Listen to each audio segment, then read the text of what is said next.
मोदी जी, मैं समझता हूँ कि पिछले प्राइम मिनिस्टर्स जो थे जितने, उनमें से सबसे ज्यादा he has taken India to the next level, no question about it. खुदा न ख्वास्ता पाकिस्तान 2030 तक कायम नहीं रहेगा, टूट जाएगा। You have to see what he has delivered to India. That is remarkable. That's remarkable. That's a very, that should be a model for the rest of the developing countries. अंदरूनी जो दुश्मन है, इन चैलेंजेस का भी सामना है हमारे मुल्क को, तो इनसे निमटने के लिए जो चैलेंजेस हैं, दरपेश हैं, इनसे निमटने के लिए ये जो साजिश है, इससे कैसे निपटा जाए? ये मोस्ट सिवियर सिक्योरिटी थ्रेट, तो भारत उस लेवल पे आ गया है जहां पे एक आम चाइनीज समझता है कि हमें खतरा अगर है तो भारत से है। और जैसे मैंने बोला, ये डर अच्छा है, डरते रहो बेटा, you deserve it. This is the era for India, I tell you this. मेरी ख्वाहिश होती है कभी पाकिस्तान भी उस लेवल पे होता, कोई डिजिटल पाकिस्तान की बात करता। माशाल्लाह अल्हम्दुलिल्लाह हम एटमी ताकत हैं। अमेरिकी यूनिवर्सिटी के प्रोफेसर जो हैं, उनका वो भी एक थिंक टैंक से उनका ताल्लुक है। उन्होंने थोड़े 3 साल और दे दिया। उन्होंने कहा नहीं 2030 में नहीं, या 2033 में टूटेगा। अमेरिका में ट्रिप मोदी जी का आ रहा है, that will be an exceptional trip, that will take India to the next level. मैं इसमें कोई शक नहीं, उसमें बड़े बड़े कॉन्ट्रैक्ट साइन करके जाएंगे। FATF की व्हाइट लिस्ट में आ गए, लेकिन पाकिस्तान की मईशत के हालात वही नील बटा सन्नाटा। जो सबसे ज्यादा मैं समझता हूँ कि लोगों को चाहिए, उसका सूरत रहमान की कुछ वर्सेस की भी वहां तलावत हुई। बिल्कुल बिल्कुल ऐसा। मैं अब आई एम वेरी अमेज्ड। नमस्कार, जय हिंद, हमेशा आप देख रहे हैं हिंदुस्तानी.न्यूज। मोदी जी, मैं समझता हूँ कि पिछले प्राइम मिनिस्टर्स जो थे जितने, उनमें से सबसे ज्यादा ट्रिप करने वाले प्राइम मिनिस्टर हैं, लेकिन he has taken India to the next level, no question about it. उनकी देखें, उनकी पॉलिसीज, उनके इनसे डिसएग्री करना, चीजें करना, वो एक अलग बात है, but you have to see what he has delivered to India. That is remarkable, that's remarkable, that's a very, that should be a model for the rest of the developing countries. खासकर developing country तो मैं इसलिए कह रहा हूँ, वो तो अब समझते वाकई वो इंग्लैंड की इकोनॉमी को वो उससे आगे जा चुके हैं, लेकिन दूसरे लोग जिस तरह पाकिस्तान है, नेपाल है, इन लोगों को they should case study the Modi administration किस तरीके से। अब उस पे अगर बात की जाए तो इट्स अ ह्यूज डायलॉग, बहुत लंबा हो जाएगा उसमें, लेकिन मैं समझता हूँ कि इस दफा जो अमेरिका में ट्रिप मोदी जी का आ रहा है, that will be an exceptional trip, that will take India to the next level. मैं इसमें कोई शक नहीं, उसमें बड़े बड़े कॉन्ट्रैक्ट साइन करके जाएंगे, क्योंकि पहले ही आपने देखा होगा इस वक्त चाइना के ऊपर जो सैंक्शंस लगाई जा रही हैं, उसका सबसे फायदा उठा रहे हैं, भारत उठा रहा है। बिल्कुल। और चाइना जितना यूक्रेन को डराएगा, उसका फायदा भी भारत उठाएगा। और इस वक्त वो कहते हैं ना कि this is the era for India, I tell you this. मेरी ख्वाहिश होती है कभी पाकिस्तान भी उस लेवल पे होता, कोई डिजिटल पाकिस्तान की बात करता।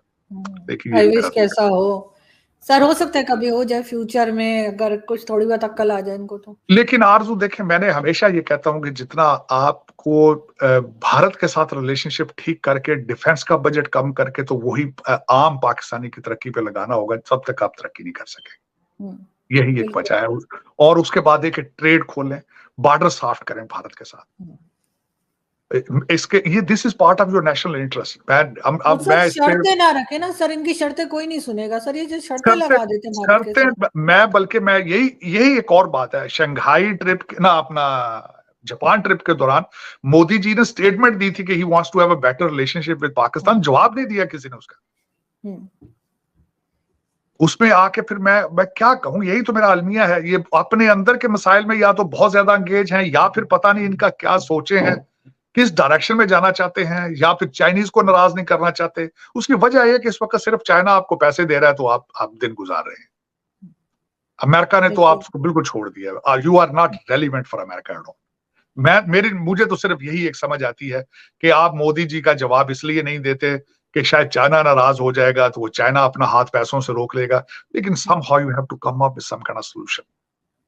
तरक्की करनी है तो आपको इंडस्ट्रियल रेवोल्यूशन चाहिए, आपको बच्चों को आईटी की तालीम, मैथ और इंग्लिश पढ़ाना होगा। आप अपने बच्चों को पढ़ा लेते हैं लंदन में, तो गरीब के बच्चे का क्यों नहीं सोचते आप जानबूझ के पाकिस्तान को ऑप्रेस क्यों कर रहे हैं? आप क्यों ये समझते हैं कि 40,000 मदरसे आपके लीडर प्रोड्यूस करेंगे? It is not going to happen.